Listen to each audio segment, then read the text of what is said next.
Hello, friends, and welcome to the new normal. You know, there's some new rules and standards of practice out there in the world of real estate.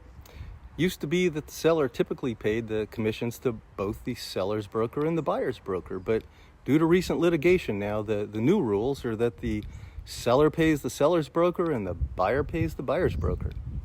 For starters, it just doesn't make a whole lot of sense to me. Here's why. There's not too many buyers out there that have an additional 2.5% to pay their agent. If they did, they'd be applying it to their down payment and closing costs. You know, will some misinformed buyers go directly to a listing agent directly, mistakenly thinking they can avoid paying a concession? Possibly, and incidentally, we now have to call it a concession, not a commission. But if there's no buyer-broker agreement between the listing agent and the buyer, the listing agent has absolutely no fiduciary duty whatsoever to look out for the buyer and only has that fiduciary responsibility to the seller. Consequently, the listing agent is going to charge the buyer a concession because now they're doing twice the work and have 3 times the liability. So buyers, you save nothing, but in the process, you now created a dual agency. And I don't see that ending well, because think about it. How can one agent be a fiduciary for both sides of the transaction? Dual agency also happens to be one of the most litigated situations in real estate. So buyers, please just get your own agent and avoid this situation at all costs. Also now, buyers are required to sign a buyer representation agreement up front. It's mandatory that this needs to be signed before a realtor can even show a property, and is actually a requirement for all realtors throughout the United States now. There's absolutely no exceptions to this as well. My particular agreement, though, it's not going to be exclusive. By that I mean, if you want to end our relationship at any time and work with someone else, just let me know. I'm not going to obligate anyone to be my client for 3 months if you don't want to work with me.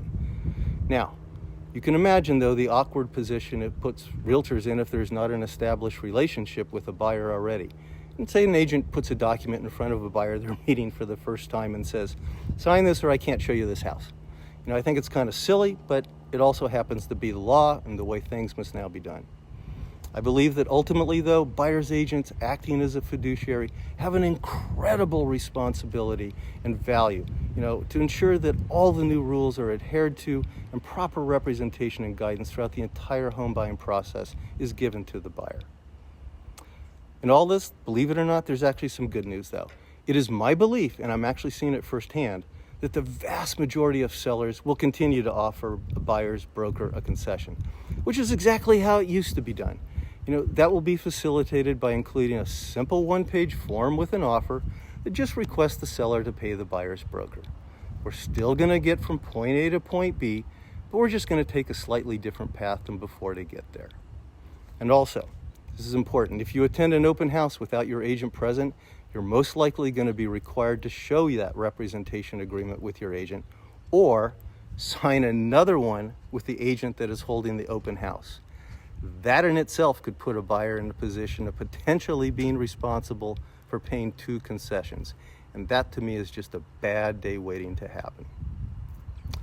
For sellers, it's a whole lot simpler and really comes down to them just being pragmatic and I think just exercising some common sense, since, like I said earlier, most buyers just don't have the extra money to pay their broker a concession after their down payment and closing costs. Now, should a seller choose not to offer a concession to the buyer's broker, and they can do that, I can promise you, though, that the number of showings their house will get will be dramatically less. They probably won't be getting multiple offers. Their house will most likely stay on the market much longer, and there's a really good chance they're going to end up doing multiple price reductions. I don't see how any of those situations are going to help them achieve their goals. So, what's the simple solution? Offer a concession to the buyer's broker, which again is how it's always been done. Well, I think that's enough for now, and once again, welcome to our new normal. I look forward to helping you all out, and together, we'll navigate through these fun times. I'm Bruce Bosman with Aviar Real Estate. Please take care and make it a great day.